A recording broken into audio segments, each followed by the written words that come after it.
Hey, Mike Swanson here, and I'm talking with Dave Scarica. We're just wrapping up the investment conference we just put on down here the past couple of days. I'm actually going to head back home soon, but sure it's been a great trip coming down here and seeing you and all the other subscribers. Like, how many people was it in total? Well, probably had about 40 to 50 attendees at the conference, and we probably had 60, 70 all together, including people who brought down their spouses and girlfriends and friends and the whatnot, right? So it was really successful because I only planned on about 50 people being here, and that's exactly what showed up. And the one thing you get nervous about when you plan one of these is anybody's going to show up, because about 2 to 3 years ago there was a little mining conference somebody put on here in Atlantis, and it was a complete disaster. There were 60 people there, but 50 were the people presenting, right? And about 10 were the people showing up. And we had planned on, kind of came up with this concept last summer in August. Obviously, the market tanked right afterwards. So then you get really nervous because in bad markets, less people are somewhat interested in this sort of thing. So I was extremely happy to it. The first night we had a get together in Atlantis, and then the second night we went to Cafe Matisse, which is a very nice, in my opinion, the best restaurant in the Bahamas. And we had an embarrassing thing happen in that I had booked about 35 to 40 people at the hotel or at the restaurant, and 60 showed up, so we had to take about 20 people over to another restaurant called the Humidor. Anyhow, and then we had 50, 60 people at a little cafe, Italian cafe I hang out called Milano. It's on Cable Beach, another area of Nassau in the Bahamas. So, no, overall I was extremely happy with it. You know, like we had Tom Calandra, Bill Murphy, yourself, myself, Bill Cara, Victor Goncalves, and some other people and a bunch of companies. Yeah, the Christopher Ruddy, of course. He did real good. And he was, actually, I personally believe that, with all due respect to all the other speakers here, I thought Christopher Ruddy was the best speaker at the show. And that includes myself. Well, to me, it's not necessarily, it's just, the conference is one thing, but we had all these other events, going out to eat, had a couple open bars and so forth, and to me, that's the most fun part, because you're meeting like-minded people. Where I live at home, I talk to Andy all the time. Most of my friends aren't, big investors in the stock market or whatever. So to come down here with somewhere like this, and you meet, 30, 50 other people like that, and then you go home, you kind of feel energized, and it's just motivated to do stuff. It's just like different people, and it's great to see people kind of unwind. You talked about Chris Ruddy. Like, Chris Ruddy runs Newsmax, which is a website that has $25 million in revenues, and then when he comes down here, like I said, Friday night, Cafe Milano is a very simple bistro kind of cafe that I hang out at, and has great food and everything, but it's my little hangout with my local friends.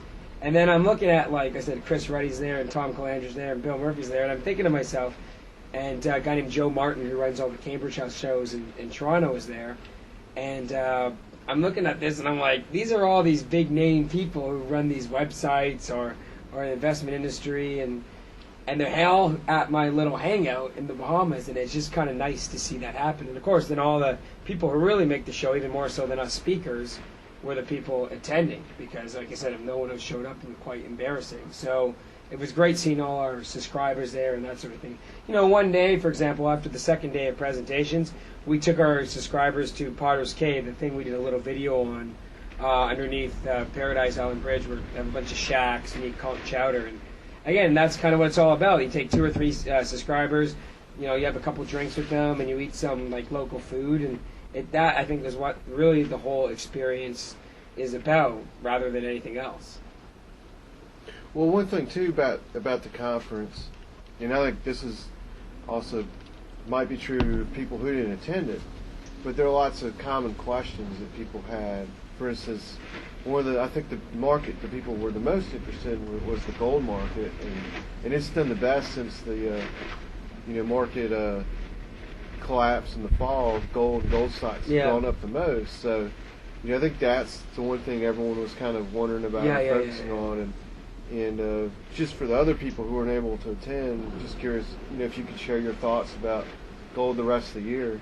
Well, see, I just recently did an issue on this right before the conference, and it was kind of like my March issue. And what I talked about is the seasonality of gold. If you look at the period roughly from, since the beginning of the gold bull market, almost in 2000, really from 2003 to the present, you'll see the majority of gold's gains start in the late third quarter, so September, October, and run into early of the following year, spring of the following year.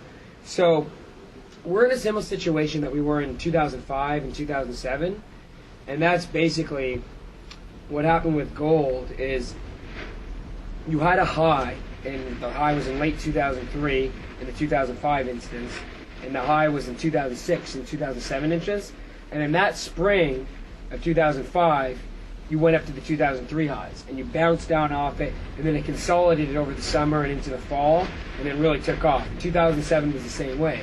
It bounced down off of the 2006 high, consolidated, and really took off into 2008. And that's what I kind of think is going to happen here. I think there's still a little too much short-term bullishness on gold, and I just don't think some of my indicators are telling me that gold's going to really break out here. Like, for example, I think the dollar is still going to take a little while longer to top out here.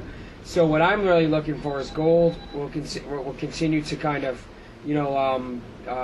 peak out, or short term, and then consolidate, and then really break out over the second half of the year.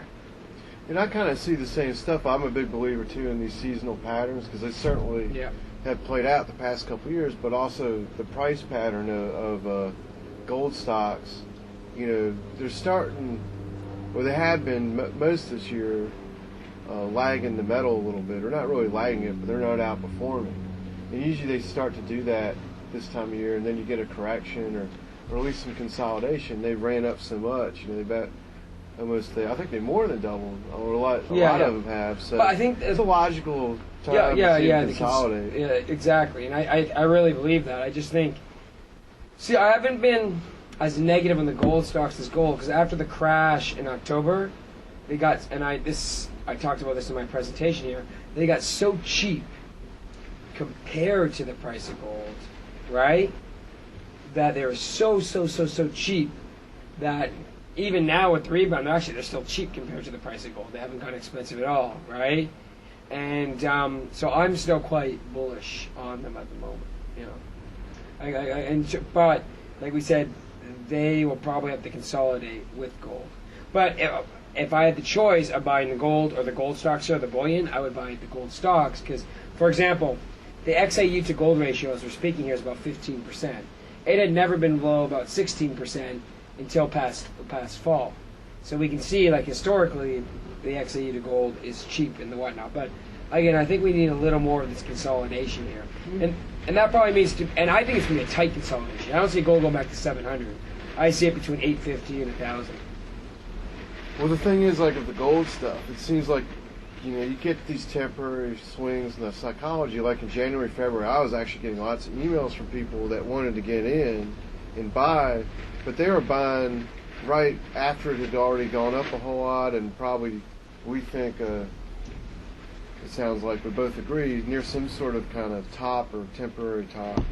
And that's when everyone gets so excited, and it's times like what we think, if we're going to pause the next couple of months, that's really when you should be someone buying. Told me, like, not on these big, crazy moves. Yeah, someone told me that move. Richard Russell is so confident about gold that for the first time ever he's actually bought something on margin, right? And I can't quote that exactly because I don't know exactly what he's done, but again, and I had a couple of subscribers talk about some technical indicators gold's about to take off, and I told them, look, in the short term, see, like, I've been actually pretty good the last 3-4 months, and that my three major predictions was be more bullish on the industrial commodities and the energy complex, right? And they've had bigger rebounds than gold. Not as bullish on gold bullion, but more bullish on the stocks than the bullion if you're bullish on gold, right? And all those kind of four things have panned out.